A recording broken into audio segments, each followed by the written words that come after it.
ഇടുക്കിയിലെ ഹൈറേഞ്ച് റൂട്ടിലൂടെ ഒരു മാരുതി ഓൾട്ടോ കാറിൻ്റെ അപകടകരമായ അഭ്യാസ പ്രകടനമാണ് നമ്മൾ ഇപ്പോൾ കാണുന്നത്.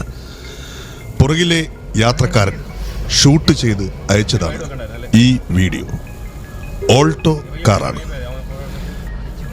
വണ്ടിപ്പെരിയാർ രജിസ്ട്രേഷനിൽ നിഖില രാജേഷ് എന്ന ആളുടെ പേരിലാണ് ഈ വാഹനം. വാഹനത്തിൻ്റെ ഉടമസ്ഥ ഇതിനെക്കുറിച്ച് അറിഞ്ഞിട്ടുണ്ടോ എന്നറിയില്ല. വാഹനം ഓടിക്കുന്നത് ഒരു സ്ത്രീയുമല്ല.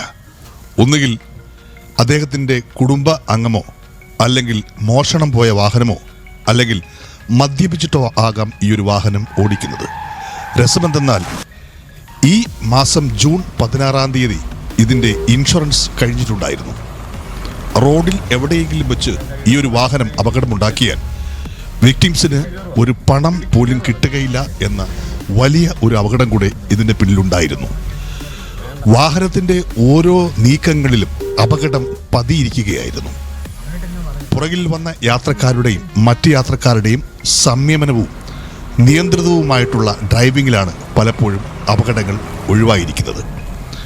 ടർബോ സിനിമയെ അനുകരിച്ചുകൊണ്ടുള്ള ബൈക്ക് സ്റ്റണ്ടിങ് പോലെ, കാർ സ്റ്റണ്ടിങ് പോലെയുള്ള അഭ്യാസമാണ് ഇവിടെ കാണിച്ചു കൂട്ടിയിരിക്കുന്നത്.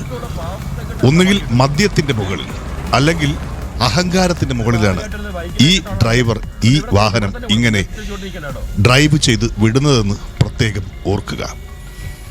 നിരത്തുകളിൽ പോലീസും മോട്ടോർ വെഹിക്കിൾ ഡിപ്പാർട്ട്മെൻറ്റൊക്കെ ഉണ്ടായിട്ടും ഇത്തരം അഭ്യാസങ്ങൾ കാണിക്കുവാൻ ഇവർക്ക് ധൈര്യം എവിടെ നിന്നാണ് കിട്ടുന്നത്? ഇന്ത്യൻ നിയമത്തിൻ്റെ രീതികൾ ഇനിയും മാറേണ്ടിയിരിക്കുന്നുവോ എന്ന് നമ്മൾ ചിന്തിക്കുന്നു.